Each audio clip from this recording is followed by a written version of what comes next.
Hey everyone, Gaijin Goomba here, and oh man, it's that time of year again! It's Zelda month! That wonderful time of year where the gaming YouTuber community celebrates all things Zelda. And what great timing too, as the next big Breath of the Wild DLC pack, the Champion's Ballad, featuring a new dungeon and story quest, is coming out in December.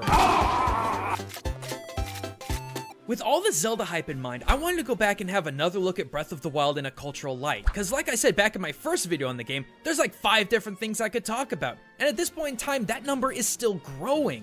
However, there's been one group I've been dying to talk about that debuted in Breath of the Wild, the Yiga clan. Because while the Sheikah may have subtly borrowed designs and architecture from Japan's Jomon period, as I mentioned in that previous video, the Yiga beat you over the head with ninja culture so hard, you're gonna be coughing up Naruto memes. And surely that revelation is actually pretty simple, right? I mean, in just fighting them, you can see their shinobi influences. They do hand mudras to teleport, they disguise themselves as travelers only to attack you when your guard is down, strike at you from the shadows, and they're agile as heck. Just get over here. Ugh. But there are also more real and hard influences that have been pulled from the past that connect the Yiga to actual ninja culture and history.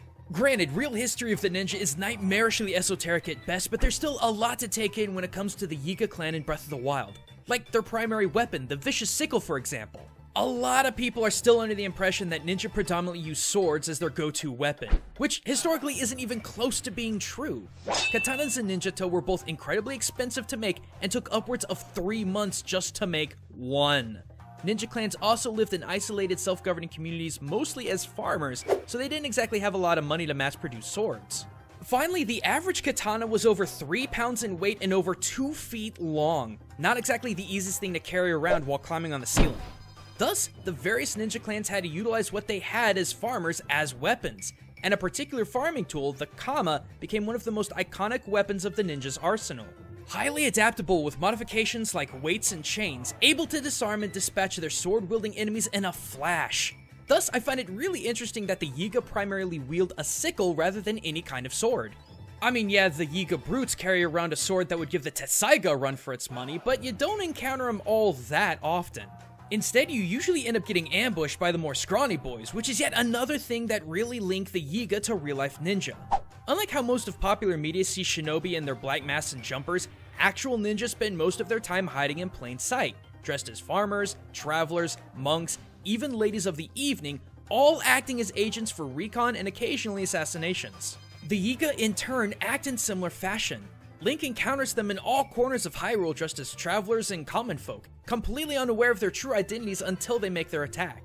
In Breath of the Wild, unless you've memorized their spawn points, it's almost impossible to determine who's a commoner and who's a Yiga agent in disguise, hiding in plain sight as they track down Link to ambush him.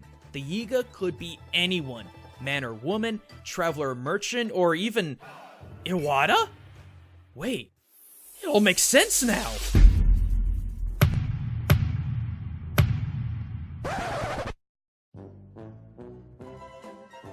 Okay, on the topic of those freaking bananas, I've had people time and time again ask me over the last 8 months of this game's existence, why do the Yiga obsess over them? So let me take a quick break from all this ninja talk for just a second so I can finally put this thing to bed. Bananas are quickly becoming Japan's favorite fruit, as reflected in a survey by the Japanese Banana Importers Association. Yes, that is actually a real thing. In it, 65% of the general public said they regularly ate them. And in fact, according to the JBIA, I still can't believe that's a thing, bananas make up 60% of Japan's fruit imports. And all this information was taken as late as 2014. So maybe it's just a coincidence, but it wouldn't surprise me if Japan's growing love of bananas didn't make its way into Breath of the Wild. Alright, we cool? Alright, back to it then. So we've covered the Yiga clan's weapons, techniques, and bananas. But honestly, all of that is small potatoes when it comes to the one thing that really makes the Yiga stand out as authentic ninjas in gaming. Their hideout. I'm serious. As soon as you get to the Yiga clan's base of operations, all semblance of subtlety when it comes to their cultural references just goes right out the window. And in its place is an outpost so wrapped up not only in ninja culture, but Japanese culture in general that it makes Bowser's Kingdom from Super Mario Odyssey look like a discount anime convention. When you first start making your way into the Yiga's base of operations through the Karusa Valley, you start seeing these long tethers of rope and what look like and sound like panels of clackers just overhead. Well, at first I thought it was merely decor. After doing some research, I've come to find that these are strikingly similar to a bamboozling ninja trap known as Naruto clappers. Originally used to keep wild animals out like the Shishiodoshi or deer scare, Nadoko clappers were small cylinders or slabs of wood strung up on ropes that would make a horrible clattering noise should anything trip on it. Though originally used by farmers, ninja would create extensive networks of Nadoko so large that should a human or animal trip it, the long stretch of clappers would rattle for nearly a mile long. And that's only the first ninja-ism you discover heading into the Yiga clan hideout. As you continue to progress, you find dozens, and I mean dozens, of medium-sized frog statues.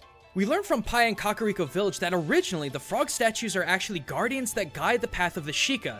And let's be real here, the Sheikah are also pretty dang ninja. Now, a lot of you guys have probably seen that trope of ninjas associated with frogs in gaming for quite some time now. Heck, the first time I remember seeing it as a kid was back in Mega Man 6, and 20 years later I'm still seeing it in modern games like Neo and Persona. But while at first I thought there was some kind of mystical relationship between the two, the connection actually comes from an 18th century novel called The Tale of the Gallant Jiraiya. Long story short, it's a tale about how an evil snake ninja named Orochimaru usurped the Ogata clan and tried to kill its sole heir, Hiroyuki Ogata. However, an old toad sage named Senso Dojin rescued Hiroyuki and trained him in the ways of ninjutsu and toad magic. When his training was complete, Hiroyuki took on a new name, Jiraiya, and together with his lover Tsunade, reclaimed his father's throne from the terrible Orochimaru. That's why we see the ninja like Yiga and even the Sheikah worshipping multiple frog statues. Like Jiraiya, who was guided by the toad sage Senso, so too are the Yiga and Sheikah guided by froggy guardian spirits. And again, we're still just outside of the Yiga's base of operations. I haven't even begun to talk about its interior. Cause once you set foot inside their hideout, look at this! Where the Sheikah borrowed their architecture from ancient Jomon period Japan, the Yiga have apparently dug out an old Gerudo temple and repurposed it with architecture taken from Japan's more modern Muromachi era. It's completely unmistakable. But if you think the first couple of rooms is overkill, check out what I can only describe as the Matsuri room. And I say that because it's built exactly the same way as a traditional Japanese festival. There's taiko drums scattered all across the room, which are typically played for big-time festivals like Obon. There's lanterns strung all over the room and a big one in the middle, again, very similar to the festival of Obon. And lastly, and I seriously have no idea why the Yiga have this, literally everywhere in the room are yatai-style food stalls. These are typically where businesses set up shop cooking all manner of street food and sweets at festivals. What? Once I got over that shock of confusion, I saw that there was a wall you could hit with Link's Magnesis room, only to discover another real-world ninja trick known as the Donden Gaishi door. Now, I'm sure you've seen these before. These revolving doors made for quick escapes for any ninja pursued in their own home, while intruders may only see them as simple walls. But nothing, and I mean nothing, could have prepared me for the finale of the Yiga's hideout. Their leader, Koga.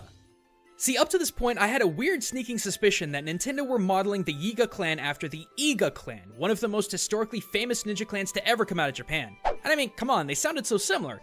Yiga? Iga? But after seeing this thick boy, it all came together, culminating into one of the greatest video game ninja references I've ever seen. Here's why.